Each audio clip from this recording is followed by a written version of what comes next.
Hello विद्यार्थी मित्रों, नमस्कार, वंदे मातरम। सुप्रभात विद्यार्थी मित्रों, सुप्रभात, गुड मॉर्निंग। ચાલો શરૂ કરીએ. ધોરણ 11 કોમર્સ વિષય વાણિજ્ય વ્યવસ્થા અને સંચાલન, ચેપ્ટર ધંધાકીય વ્યવસ્થાના સ્વરૂપો 2. બરાબર? ચાલો તૈયાર? Ready? Pencil, pen, notebook, textbook સાથે લઈ. આમાં એમસીક્યુ એક વાક્યના સવાલો અંડરલાઈન કરવાના છે. બરાબર? હું આશા રાખું છું કે તમે ગઈકાલના લેક્ચરમાં, લાસ્ટ લેક્ચરમાં વિધિ પાકી કરીએ છીએ. હા કે ના? હા ને? ચાલો, સમય વધારે નથી લેવો. ચાલો પૂરા ધ્યાન આપો. નેક્સ્ટ લેક્ચરમાં આપણે રિવિઝન કરી લઈશું અને પાકું બી કરી લઈશું. ચાલો, ગઈકાલે લાસ્ટ લેક્ચરમાં આપણે ભણ્યા હતા અગાઉના તબક્કા. ભણ્યા હતા નોંધણી થઈ નહોતી. યાદ કરો આપણું મેસુ ઢોસા કાફે ભણ્યા હતા. ઉદાહરણ હતું, ખાવાનું થઈ ગયા, સ્થાપવાનું હતું, અગાઉની વિચારણા હતી. એ ગઈકાલે ભણ્યા. નાણાકીય વ્યવસ્થા, સાધન ક્યાંથી લાવવા, મટીરિયલ, રો મટીરિયલ, આવું બધું ભણ્યા. જગ્યા કઈ રેખી આશે છે, ભાડે છે, મીન આશે છે, જો બી હોય આજે એની સ્થાપના કરી હતી અને આવતીકાલે તમારે જમવાનું ઉદાહરણ છે. બરાબર? આવા નથી. બરાબર? ચાલો, કંપનીની સ્થાપના કઈ રીતે કરવી એની વિધિ 6 મુદ્દામાં પસાર કરીએ એટલે અહીંયા વિધિ પૂરી થઈ જાય. બરાબર? 4 માર્ક્સનો સવાલ. આવો, કંપનીની સ્થાપના વિધિ. બરાબર? પૂરા ધ્યાન અહીંયા. નોંધણીનું પ્રમાણપત્ર. શું કીધું? નોંધણીનું પ્રમાણપત્ર મેળવવાની વિધિ. મારે રજિસ્ટ્રેશન સર્ટિફિકેટ મેળવવું છે, કંપની શરૂ કરવી છે, XYZ જો બી કંપની હોય. XYZ કંપની નેટ ઉપર સર્ચ નહીં કરતા, ક્યાંય નહીં મળે. ઉદાહરણ છે XYZ કંપનીની રજિસ્ટ્રેશન સર્ટિફિકેટ મારે મેળવવું છે. બરાબર? 4 માર્ક્સનો સવાલ. એ સવાલ આપણે ભણીએ છીએ. યાદ રાખજો, ફરી એક કહું, નોંધણીનું પ્રમાણપત્ર મેળવવાની વિધિ અલગ છે, યા છે. અને નોંધણીનું પ્રમાણપત્ર મળ્યા પહેલાની વિધિ એ ગઈકાલે ભણી ગયા. એ 4 તબક્કા વાળી. બરાબર? પૂરું સમજાય છે ને? ઓકે. ચાલો, બાફતા નહીં. ચાલો, કંપનીનું નોંધણીનું પ્રમાણપત્ર મેળવવાની વિધિ. ચાલો આવો પૂરું ધ્યાન આપવાનું. કંપનીનું અસ્તિત્વ લાવો. શું કરવા? કંપનીનું અસ્તિત્વ લાવો. કંપની રજિસ્ટ્રાર પાસેથી નોંધણીનું પ્રમાણપત્ર મેળવવું પડે. સમજાય છે? તમારે કંપનીનું રજિસ્ટ્રેશન કરવું છે, કંપની શરૂ કરવી છે, તો કંપની રજિસ્ટ્રાર પાસે જવું પડે. ભાગીદારી પેઢીની રજિસ્ટ્રેશન કરવું હતું તો તેના રજિસ્ટ્રાર પાસે જવું પડે. આવું બધું ભણ્યા હતા. બરાબર છે? સમજાય છે કે નહીં?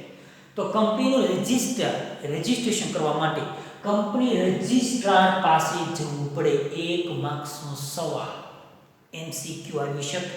એક વાક્યમાં કરો અંડરલાઈન.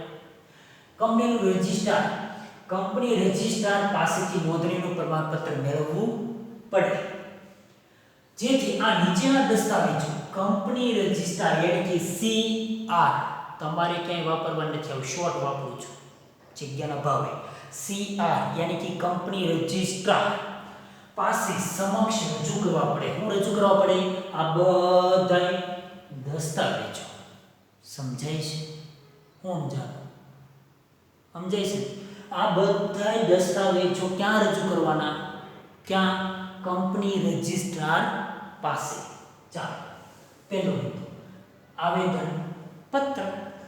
યાદ કરો, એસપી ભણી ગયા 11મા ધોરણમાં. આમ જ ભણી ગયા તમે 11મા, આમાં જ ભણો છો. એમાં આવેદન પત્ર પાયાનો, મૂળભૂત, મુખ્ય, ઉદ્દેશ દર્શાવતો, બંધારણ દર્શાવતો, કંપનીનો નકશો, ઉદ્દેશ, ધ્યેય દર્શાવતો દસ્તાવેજ આવેદન પત્ર. ઓકે. આવેદન પત્ર પાયાનો, મૂળભૂત, બંધારણ દર્શાવતો દસ્તાવેજ છે. આ દસ્તાવેજ ઉપર કંપનીની ઇમારત ચણવાની છે. શું ચણવાનું છે? કંપનીની ઇમારત ચણવાની છે. બિલ્ડિંગ ઊભી કરવાની છે. આપણે કંપનીનું સામ્રાજ્ય ઊભું કરવું છે. બરાબર? એ માટે નીચેની બધી કલમો ભણવી પડે. આવેદન પત્ર નોંધાવવું પડે કે મારો ઉદ્દેશ છે, મારો આ ધ્યેય છે, મારું કાર્ય છે, મારો નકશો છે, હું આવું કામ કરવા માગું છું, તમે મને નોંધણી કરી આપો. નમ્ર વિનંતી કરવાની કે તમે મને નોંધણી કરી આપો, એ નમ્ર વિનંતી કરવાની. બરાબર. એટલે બધા દસ્તાવેજો હવે આપણે રજીસ્ટ્રેશન કરવા જઈશું. આવો નામની કલમ, પહેલી કલમ નામની કલમ. ટૂંકનો ભણી ગયા. આવેદનપત્રમાં નામની કલમ આવ્યું હતું. બરાબર. ચાલો. શેરથી મર્યાદિત જવાબદારીવાળી કંપની કોને કહેવાય? યાદ કરો, વારે વારે વ્યાખ્યા મેં તમને ભણાવેલી છે. શેરની કિંમત જેટલી જ જવાબદારી હોય, દાર્શનિક કિંમત છે. શેરથી મર્યાદિત જવાબદારીવાળી કંપનીમાં જાહેર કંપની નામને છેડે શું લખવાનું? લિમિટેડ. ઓકે. અને ખાનગી કંપની નામને છેડે શું લખવાનું? ખાનગી એટલે પ્રાઇવેટ લિમિટેડ. આવું બધું જ ભણ્યા છે. આમાં જેટલું છે ને એ બધું જ તમે ક્યાંક ને ક્યાંક થોડું વત્તા ઓછા પ્રમાણમાં ભણી ગયા છો. આપણે વ્યવસ્થિત સ્ટેપ બાય સ્ટેપ મૂકવાનું છે 6 મુદ્દામાં. વિધિ હંમેશા લાઈનમાં આવે. આપણે છેલ્લા લાસ્ટ લેક્ચરમાં ભણ્યા હતા તબક્કામાં ભણવાની હોય. બરાબર. એને લાઈનમાં જ મુદ્દા આવવા જોઈએ. જાહેર કંપની નામની કલમમાં શેરથી મર્યાદિત જવાબદારીવાળી કંપની, જાહેર કંપની નામને છેડે લિમિટેડ, ખાનગી કંપનીને નામને છેડે પ્રાઇવેટ લિમિટેડ. ઓકે. આગળ. ભારતમાં નોંધાયેલી અન્ય કંપની જેવું નામ ન રાખી શકાય. મારે રિલાયન્સ કંપની સ્થાપના કરવી છે તો મને ના પાડી દેશે, તમે કરી શકતા નથી. કેમ? રિલાયન્સ કંપની છે ને, મુકેશ અંબાણીજીની રિલાયન્સ કંપની છે કે નહીં? ટાટા કંપની મારે સ્થાપવી છે, ટાટા કંપનીનું મારે નામ રાખવું છે ટાટા કંપની, તો કંપની રહી છે એમ કે છે તેમ ઘેરે વહી જાઓ, ટાટા કંપની છે. નવી કંપની નામ રાખો તો તમે રજિસ્ટ્રેશન સર્ટિફિકેટ આપી. એટલે કોઈ જેવું નામ, હયાત કંપની જેવું નામ ન હોવું જોઈએ. બીજું, રાષ્ટ્રહિતને નુકસાન પહોંચે એવું નામ નહીં. Bharat company, Gujarat company. આપણા વડાપ્રધાન શ્રી છે નરેન્દ્ર મોદીજી છે. બરાબર. મોદીજી સાહેબ જે છે, તો નરેન્દ્ર મોદીજી નામની કંપની કોઈ ક્યાંય રાખી શકાય નહીં. નામથી ન રખાય, નામને અસર પડે. વડાપ્રધાન શ્રી માનનીય મોભો છે, માનનીય શ્રી મોભો ગણાય. એવા નામ ક્યાંય યુઝ કરી શકાય નહીં. વડાપ્રધાનના નામથી, મુખ્યમંત્રીના નામથી, રાજ્યના નામથી, રાષ્ટ્રના નામથી એવા નામ રાખી શકાય નહીં. ચાલો. રાષ્ટ્રહિતને નુકસાન પહોંચે એવું નામ રાખી શકાતું નથી. આગળ. બીજા નંબર, રજિસ્ટર ઓફિસની સરનામાની કલમ. બધું જ ભણ્યા છો તમે. સરનામું ક્યાં રાખવું, રજિસ્ટર ઓફિસ ક્યાં સ્થાપવી, એ અંગે આવેલ નામની કલમ ભણ્યા. રજિસ્ટર ઓફિસના સરનામાની કલમ કે ભાઈ કંપની રજિસ્ટર અને જાહેર જનતા આ બંને વચ્ચે સાથે પત્ર વ્યવહાર કરી શકાય. આપણે હિસાબ કિતાબ હોય, જાહેર જનતા સાથે પત્ર વ્યવહાર કરી શકાય. જાહેર જનતાને માહિતી જોતી હોય તો કંપની રજિસ્ટર પાસે જઈને માહિતી મેળવી શકે. શેર હોલ્ડર છે, સભ્યો છે, એને માહિતી જોતી છે, કંપની રજિસ્ટર પાસે જાય મેળવી શકે. એટલા માટે અને અદાલતનું કાર્ય અધિકાર ક્ષેત્ર, અદાલતમાં જે કાર્યવાહી કરી શકે એની વિરુદ્ધમાં અથવા એ આપણી વિરુદ્ધમાં, આવું આપણે બધું ભણ્યા જ છીએ. અદાલતનું અધિકારી ક્ષેત્ર નક્કી કરવા માટે કંપની રજિસ્ટ્રાર ઓફિસનું સરનામું નોંધાવવું પડે કે ભાઈ મારી રજિસ્ટર ઓફિસ સુરતમાં છે, મારી કંપની પણ ત્યાં છે, જેથી જાહેર જનતા, સભ્યો, લોકો આપણી સાથે જેટલા સંબંધ ધરાવે છે ને કંપની સાથે, એ બધાએ પૂછપરછ કરી શકે, માહિતી મેળવી શકે. આથી શું કરવાનું? સરનામું આપવું પડે કે ભાઈ મારી રજિસ્ટર ઓફિસ મારા કંપનીની આ સિટીમાં છે. બરાબર. આગળ. ધ્યેય અથવા ઉદ્દેશની કલમ. બરાબર. ધ્યેય શું છે? શું ધ્યેય છે એ આ કલમમાં આવે. ઉદ્દેશ શું ધ્યેય હોય? કંપનીનો ઉદ્દેશ છે કંઈ કોઈ લખ્યું. ધ્યેય અથવા ઉદ્દેશની કલમ આવેદનપત્રની સૌથી મહત્વની કલમ. કરો અંડરલાઈન. બહુ આઈએમપી સવાલ. આ કલમનો આવેદનપત્રની સૌથી મહત્વની કલમ કઈ? હું લખશો.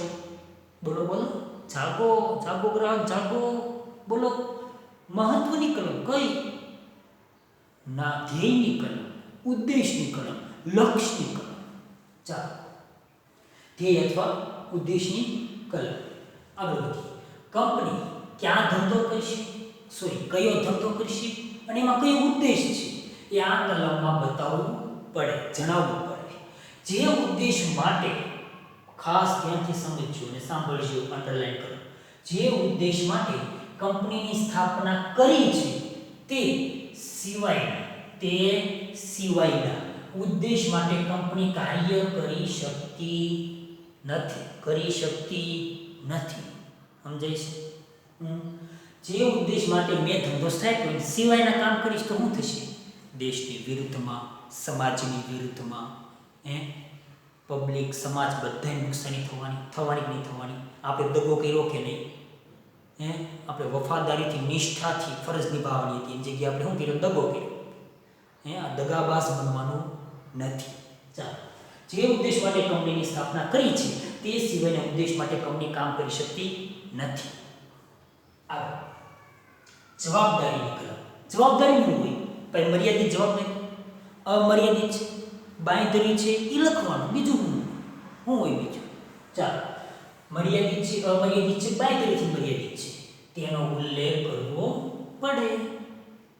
સભ્યની જવાબદારી, કંપનીના સભ્યો મર્યાદિત, અમર્યાદિત, બાંયધરી કેવી છે તેનું લખવાનું. આવું બધું આપણે વ્યાખ્યા પીનાતા મર્યાદામાં મર્યાદા આવે, અમર્યાદામાં અમર્યાદિત અનલિમિટેડ આવે, બાંયધરીમાં વચન આપ્યું હોય ત્યાં સુધીની આવે. બરાબર? આગળ ડી. અહીંયા ઈ છે, અહીંયા આવો એટલે એમાં ને એમાં રહેજો, બહાર નહીં કરતા. અહીંયા ઈ મૂડીની કલમ. બરાબર? મૂડીની કલમ. મૂડી કલમમાં કંપનીની સત્તાવાર મૂડી જે સેબીએ કીધું હોય ને, securities and exchange board of India, એમને કીધું કે ભાઈ વધુ એટલી મૂડી બહાર પાડી શકશો. આને શું કહેવાય? સત્તાવાર મૂડી. આ મૂડી છે એનું વિભાજન એટલે કે ભાગલા નિશ્ચિત રકમના કેટલા શેરમાં કર્યા છે. અલગ અલગ શેર આપણે કીધું હતું ને, 100 રૂપિયાનો શેર હોય મૂડી, તો નાના ભાગમાં વિભાજિત કરે. 10 રૂપિયા હોય, 80 રૂપિયા હોય, 50 રૂપિયા હોય, 15 હોય, કોઈ બે રહી શકાય. કોઈ પણ નાનો વ્યક્તિ હોય એ બી ખરીદી શકે. એટલા માટે શેરમાં કરવામાં આવ્યું છે તે જણાવવાનું. મૂડીની કલમમાં એ દર્શાવવાનું કે ભાઈ સત્તાવાર મૂડીના અલગ અલગ ભાગલા પાડ્યા છે. એટલા શેર છે, સપોઝ કે 1 લાખ શેર છે અને હરેક શેર 20 રૂપિયાનો રાખવામાં આવ્યો છે, અથવા 50 રૂપિયા રાખવામાં આવ્યો છે, અથવા 100 રૂપિયાનો રાખવામાં આવ્યો છે. આવું લખવાનું, નોંધાવવાનું. ઓકે, આગળ ક્લિયર? ચાલો, એફ નંબર. આ ડી, આ ઈ સમજાય છે ને? દેખાય ને? ડી, ઈ, ત્યાં એફ. હવે એફ નંબર ગયા. હા, સ્થાપનાની કલમ. ફરી ઓની એક લીટી જોઈએ. જવાબદારીની કલમમાં એક લાઈન. એક જ વ્યક્તિની કંપનીમાં મૂળ પોતે જવાબદારીની કલમમાં મર્યાદિત, અમર્યાદિત ને બાંયધરી લખ્યું. બરાબર? કેવી મર્યાદિત જવાબદારી કેવી છે લખ્યું સભ્યોની. પણ એક જ વ્યક્તિની કંપની હોય તો એમાં મૂળ વ્યક્તિ એક જ હોય, સભ્ય એક જ હોય. હવે ઈ એક્સપાયર થશે, મૃત્યુ થશે, નાદાર થશે, અસ્થિર મગજનો થશે. બરાબર? ત્યારે ઈ વ્યક્તિનું મૃત્યુ થયા બાદ બીજી કઈ વ્યક્તિને એના સ્થાને બેસાડે, નોમિની કહેવાય, આવનારો વારસદાર કહેવાય, વારસાદાર. નવો કયા વ્યક્તિને બેસાડવો, એને હોદ્દો આપવો, જવાબદારી સોંપવી, એ ખાનગી કંપનીની હોય તો એ કલમમાં, જવાબદારી કલમમાં લખવું પડે. જો ખાનગી કંપની હોય તો એક વ્યક્તિ મૃત્યુ પામ્યો તો એ જગ્યાએ બીજો કયો લેવો, એટલે કે બીજી કઈ વ્યક્તિનું નામ દાખલ કરવું તે એમાં ઉલ્લેખ કરવો પડે. ચાલો આગળ વધીએ. સ્થાપનાની, એ બની ગયા મૂડીની કલમ. આગળ સ્થાપનાની કલમ કે ભાઈ સ્થાપનાની કલમમાં જાહેર કંપની અને ખાનગી કંપની ભણ્યા છો, યાદ કરો અને કરો અંડરલાઈન. ચાલો આપણે કહીએ માહિતી. જાહેર કંપનીમાં ઓછામાં ઓછા 7, ખાનગી કંપનીમાં ઓછામાં ઓછા 2 અને વધુ કેટલા રાખી શકાય? 200 સભ્યોએ સહી સાથે સ્થાપના કરતી વખતે ઈચ્છા ધરાવતા હોય બધાય સહી કરવી પડે. શું કીધું? જાહેર કંપનીમાં ઓછામાં ઓછા 7, વધુ અનિયંત્રિત. ખાનગી કંપનીમાં ઓછામાં ઓછા 2, વધુ 200. પણ જો ખાનગી કંપની હોય તો સભ્યોએ, એટલે કે મિનિમમ 2 સભ્યો. બરાબર? ખાનગી કંપની શરૂ કરવી છે, 2 સભ્યો મિનિમમ. તો 2 સભ્યોએ સહી સાથે સ્થાપના કરવા ઈચ્છિત હોય તમામે સહી કરવી પડે. સમજાઈ ગયું? ખાલી આંકડાકીય માહિતી લખવાની છે. જાહેર બંને ઓછામાં ઓછા 7, વધુમાં વધુ અનિયંત્રિત. ખાનગી બંને ઓછામાં ઓછા 2, વધુમાં વધુ અનિયંત્રિત. બરાબર? હસવાનું નથી, આમાં ધ્યાન આપો. ચાલો બસ અને સહી કરવાની છે. ઓકે, સ્થાપનાની કલમ. આગળ હવે બીજા નંબરનો મુદ્દો આવ્યો. પહેલા નંબરનો મુદ્દો આવેદન પત્ર, બીજા નંબરનો મુદ્દો હશે નિયમન પત્ર. ચાલો નિયમન પત્ર. ભાઈ નિયમન પત્ર છે શું? તો કે નિયમોનો સમૂહ. મેં વિચાર કર્યો, ઉદ્દેશ નક્કી કર્યો આવેદન પત્રમાં કે મારો મોટો ઉદ્દેશ આ છે, લક્ષ્ય આ છે, તો એને મારે સિદ્ધ કરવું હોય, મેળવવો હોય તો એના નિયમો બનાવવા પડે. નિયમ વગર હોય તો હાલે ન હાલે. આપણે આ સંસ્થા હોય, કોઈ બી સંસ્થા હોય, એમાં નિયમો બનાવવા પડે ને. અમુક 7 વાગે જાગીને આવે, અમુક 10 વાગે જાગીને આવે, અમુક 5 વાગે જાગીને આવે, તો હું શિક્ષક વાર ભણાવવા ફિક્સ નિયમ હોય ને, 7 થી 12 ની સ્કૂલ છે, સમય છે, 7 વાગે આવવું પડે, પછી 8 વાગે આવે તો ન હાલે, 9 વાગે આવે તો ન હાલે. ઈચ્છા મુજબ આવી જાય તો લક્ષ્ય હાંસલ ન થાય. આપણે રિઝલ્ટ ભણવાનું છે, ઈચ્છા મુજબ થાય તો નિયમ ન હોય, ફોલો ન થાય તો ઉદ્દેશ હાંસલ ન થાય. સમજાય કે નહીં? એમ નિયમો બનાવવા પડે. કર્મચારીના હોય, સભ્યના હોય, સંચાલકોના હોય, અધિકારીઓના હોય, કોઈ બી હોય. આગળ આંતરિક નિયમન પત્ર, જેમાં આંતરિક વહીવટનો સમૂહ થાય, નિયમો, એને ગૌણ દસ્તાવેજ કહેવાય. મુખ્ય અને પાયાનો કયો? આવેદનપત્ર. ગૌણ કયો? નિયમન પત્ર. ઓકે, ચાલો આવેદન પત્રની મર્યાદામાં રહીને નિયમન પત્રમાં કંપનીનો વહીવટ ચલાવવા માટે શું હોય? નિયમ. આવેદન પત્રની મર્યાદામાં રહેવાનું, કેમ કે આવેદન મુખ્ય છે, એની ઉપર ઇમારત ચલાવવાની છે, એની મર્યાદામાં રહીને જ નિયમો કરવાના અને કંપની ચલાવવાની, વહીવટ કરવાનો. તેમાં સભ્યના અધિકારો કયા અધિકાર મળે, હક મળે છે, સત્તાઓ મળે. શેર હપ્તા કઈ રીતે ઉઘરાવવાના, કઈ તારીખે કેટલા, કઈ રીતે. શેર જપ્તી, જો હપ્તા નહીં ભરો તો તમારા શેર જપ્ત કરવા પડશે. જપ્તી એટલે ખેંચવા પડશે, પાછા ખેંચવા. સમજાય? પછી તમે અમારા સભ્યો નથી, એવા નિયમો લાગુ પડે. એ બધું જ આવશે 12મા ધોરણમાં. આપણે માત્ર શબ્દ છે, શેર જપ્ત કરી લેવાના. બીઓડીની સત્તા, બીઓડી એટલે કે બોર્ડ ઓફ ડિરેક્ટર, સંચાલક મંડળની સત્તા. કરો અંડરલાઈન, એમાં લખ્યું છે, જો અંડરલાઈન કરો. વેરી ગુડ, સાથે અંડરલાઈન કરતી જવાની દીકરાઓ. બીઓડીની સત્તા વગેરે નિયમો શેમાં હોય? નિયમન પત્રમાં હોય. બીજે ક્યાં? શેર હપ્તા, શેર જપ્તી, સભ્યોના અધિકારો, બીઓડી સંચાલક મંડળની સત્તાઓ વગેરે નિયમો હોય છે. આવેદનપત્રની મર્યાદામાં રહીને કામ કરશે. આગળ આવેદનપત્ર અને નિયમન પત્ર નોંધણી થવાથી બંને દસ્તાવેજો કેવા બને?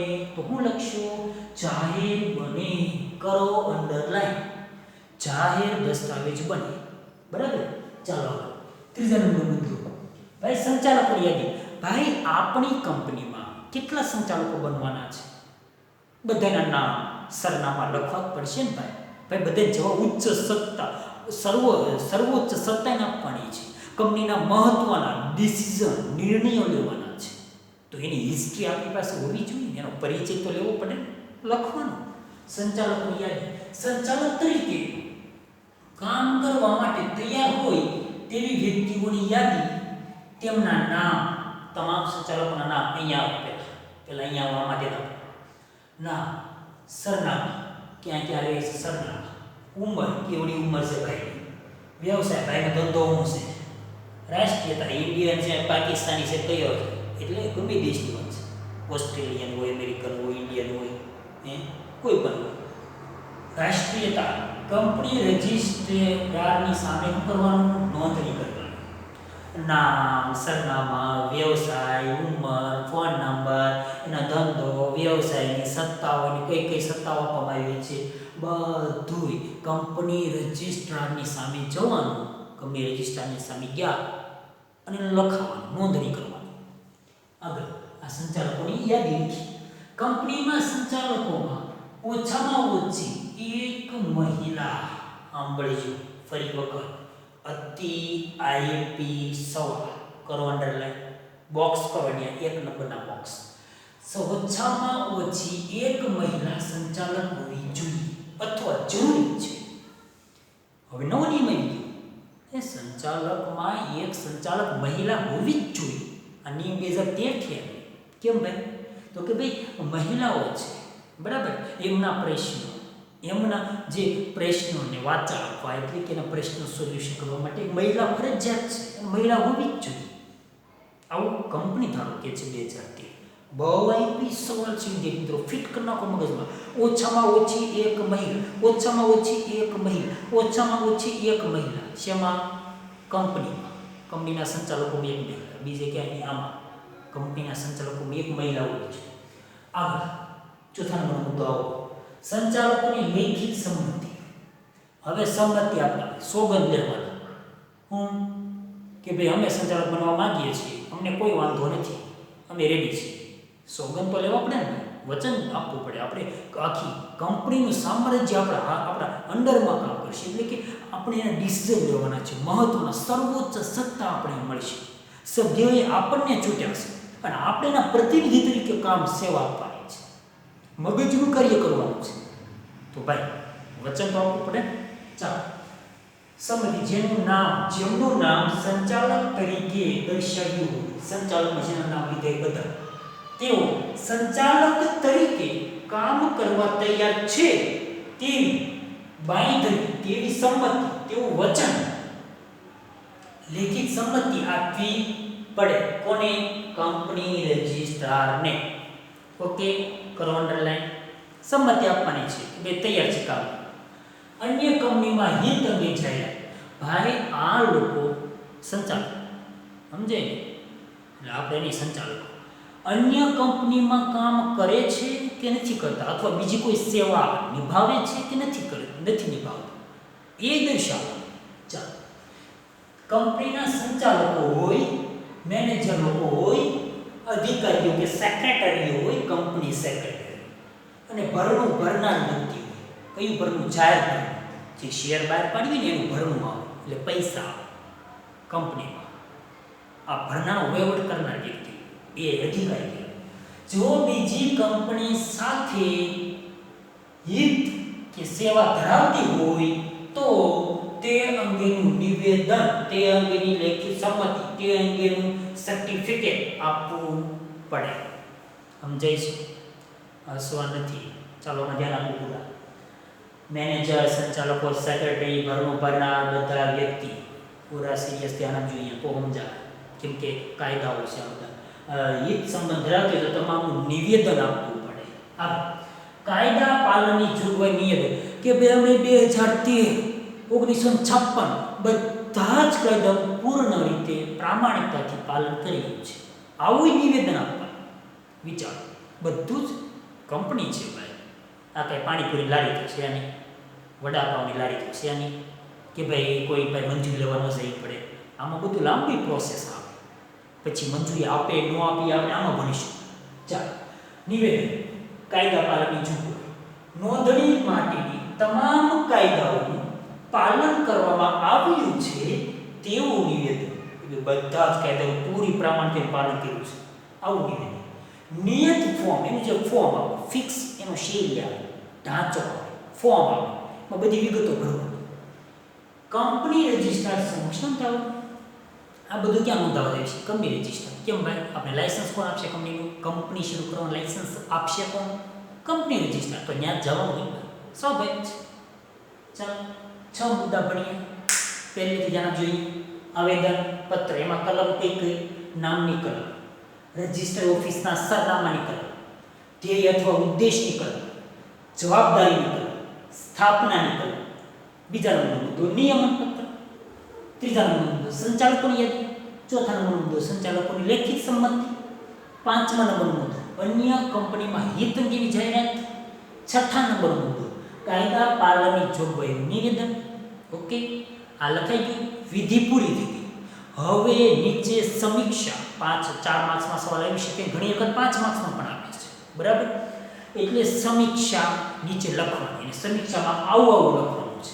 આમાંથી કોઈ પણ 3 થી 4 વાક્ય ઉઠાઈ લેવાનું, લખી નાખવાનું. ઓકે, પણ આમાં એક વાક્યના સવાલ હોય છે, જે અંડરલાઈન કરવાની છે, બહુ આવી છે. ચાલો, ઉપરના દસ્તાવેજો નિયત ફી સાથે ભરવાના. નિયત ફી સાથે બધા દસ્તાવેજો ભરવાના. આ બધા ભણ્યા ને, આવેદન, નિયમન પત્ર, યાદી, લેખિત સંમતિ બધું નિયત ફી સાથે ભરવાના. કંપની રજિસ્ટ્રાર દસ્તાવેજોની ચકાસણી કરશે, વેરીફાઈ કરશે, વાંચશે, યોગ્ય છે, રેડી છે, કાયદાનું પાલન કર્યું છે, હા સંતોષકારક છે. આવું સંતોષકારક માલુમ પડે તો જ નોંધણી કરશે, નહીંતર એમ કહી દેશે ઘરે વયા જાઓ. સમજાય છે? કાંઈ ગેરકાયદેસર કાયદાનો ભંગ કર્યો હશે તો નોંધણી કરશે નહીં, તો એમ કહી દેશે તમે ઘરે વયા જાઓ. શું કરશે? સંતોષકારક માલુમ પડશે તો જ ચોપડામાં નોંધણી કરશે. આગળ કરો અંડરલાઈન, પહેલા અંડરલાઈન કરવાનું, પહેલા અંડરલાઈન કરો. Very good. આ વિધિ પૂર્ણ થયા બાદ, વિધિ પૂરી થઈ, નોંધણીનું પ્રમાણપત્ર આપે છે. કોણ આપે? Company registrar. ફરી વખત કોણ આપશે? કંપની રજિસ્ટ્રાર નોંધણીનું પ્રમાણપત્ર આપશે કે ભાઈ કંપની રજિસ્ટ્રાર નોંધણી રજિસ્ટ્રેશન સર્ટિફિકેટ આપશે. 1 માર્ક્સનો સવાલ. કરો અંડરલાઈન. પ્રમાણપત્રમાં જે તારીખ આપી છે કે ભાઈ આજની તારીખ છે, સોરી 5 દિવસ પછીની તારીખ છે, બરાબર, તો ત્યારથી કંપની શરૂ થઈ ગયેલી ગણાય. કંપની શરૂ થઈ ગઈ જે તારીખ આપી હોય ને એ તારીખથી. શેમાં? નોંધણીના પ્રમાણપત્ર. હવે કંપની રજિસ્ટ્રાર કંપનીનું નોંધણીનું પ્રમાણપત્ર આપવાની સાથે નોંધણીનું પ્રમાણપત્ર તો આપશે, નોંધણી પ્રમાણપત્ર તો આપશે, સાથે સાથે ઓળખ નંબર યાની કે આઈડેન્ટિટી નંબર, આપણું કેમ ઓળખ કાર્ડ હોય, આઈ કાર્ડ હોય ને આપણું, એમાં આપણો પરિચય, આપણું નામ, સરનામું, મોબાઈલ નંબર લખ્યો હોય, હોય ને આપણે ગળામાં લટકાવીએ તે, બરાબર. આ નોંધણીનું પ્રમાણપત્ર આપે એમ કંપનીનું પણ આઈડેન્ટિટી કાર્ડ આપે, એનું નંબર આપે, ઓળખ નંબર ફાળે. જે કંપનીને હું બતાવે? ઓળખ બતાવે, ઓળખ બને છે, જેની નોંધણી પ્રમાણપત્રમાં ઓલરેડી હોય જ છે. નોંધણી પ્રમાણપત્રમાં જ હોય છે, લખો, અંડરલાઈન કરો, ઓળખ નંબર આપો. આગળ કંપનીએ રજૂ કરેલા મૂળ દસ્તાવેજો, શું કીધું? મૂળ દસ્તાવેજો, પત્રકો હોય, માહિતી પત્રકો, બધું જ વગેરે કંપની વિસર્જન થાય એટલે કે ન થાય ત્યાં સુધી, એટલે વિસર્જન જ્યારે થાય ને, વિસર્જન એટલે હું કંપની બંધ થાય, કંપની ફરચામાં બહુ દેવું વધી જાય, કંપની બંધ થવાના આરે હોય ત્યાં સુધી, વિસર્જન ન થાય ત્યાં સુધી, એટલે કે થાય ત્યાં સુધી કોણ સાચવે? કંપનીની રજિસ્ટ્રારની ઓફિસે સાચવવામાં આવે. બધા દસ્તાવેજ, આવેદનપત્ર, નિયમન પત્ર, યાદીઓ, લેખિત સંમતિ, કાયદાદાર બધા ફોર્મ બધું કોણ સાચવશે? કંપની રજિસ્ટ્રારની ઓફિસ હોય ને તે ત્યાં પડ્યા હોય, તે સાચવે જ્યાં સુધી કંપની બંધ ન થાય ને ત્યાં સુધી એની પાસે હોય. ખાનગી કંપની, ખાસ નીચે નોંધ કરી લખવાની છે, કરો નોંધ. ખાનગી કંપની આ વિધિ પૂર્ણ થાય ત્યારબાદ ધંધો શરૂ કરી શકે. ખાનગી કંપની, પ્રાઇવેટ લિમિટેડ, બરાબર. આગળ જાહેર કંપનીએ વિજ્ઞાપન પત્ર, વિજ્ઞાપન એટલે શું? જાહેર કરતો દસ્તાવેજ, શેર બહાર પાડવા પૈસા આવશે, પૈસા આવશે પછી કંપની શરૂ થશે. જ્યારે ખાનગી કંપની યાદ કરો, શેર બહાર પાડી શકે નહીં, આમંત્રણ આપી શકે શેર બહાર પાડવાનું નહીં, ફેરબદલી કરી શકે નહીં. જ્યારે જાહેર કંપની આમંત્રણ આપી શકે જાહેર જનતાને શેર ખરીદવાનું, ફેરબદલી પણ કરી શકે. એટલે આને જાહેર કંપનીને નોંધણીનું પ્રમાણપત્ર મળી જાય તો ડાયરેક્ટ કંપની શરૂ નહીં કરે. કેમ?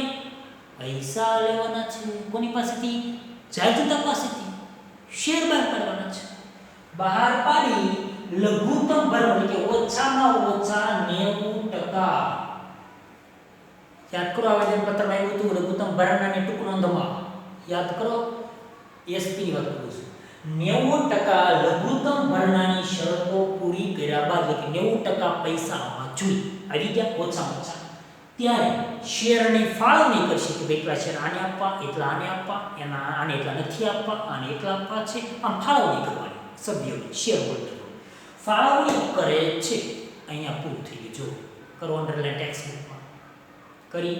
આ જાહેર કંપની માટે લાગુ પડી, ડાયરેક્ટ કંપની શરૂ નહીં કરી, વિજ્ઞાપન પત્ર બહાર પાડશે. એ આપણું ચેપ્ટર છે પણ એસપીમાં ભણશો તમે, આવશે ચેપ્ટર.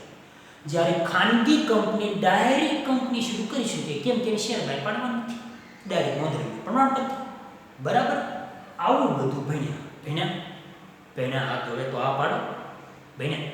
ચાલો પહેલેથી ફરી વખત આવેદનપત્ર, નિયમનપત્ર. આવેદનપત્રમાં કલમ, નિયમનપત્ર સંચાલકોની યાદી, સંચાલકો લેખિત સંમતિ, અન્ય કંપનીમાં હિત અંગેની જાહેરાત અને તમામ કાયદાઓનું જોગવાઈનું પાલન. 6 મુદ્દા ભણ્યા. લાઈનમાં લખવાના, પાકા કરવાના.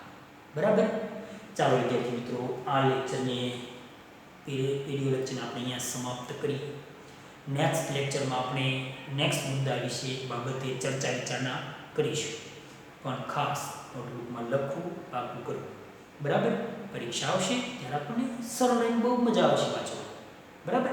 પણ ટેક્સ્ટ બુકમાં છે એ રીતે. આ તો મારી સરળ ભાષા છે, તમને વ્યવસ્થિત સમજે ઝડપી એટલા માટે. ઓકે. ચાલો વિદ્યાર્થી મિત્રો, નેક્સ્ટ ફરી મળીએ. ત્યાં સુધી વિદ્યાર્થી મિત્રો આવજો.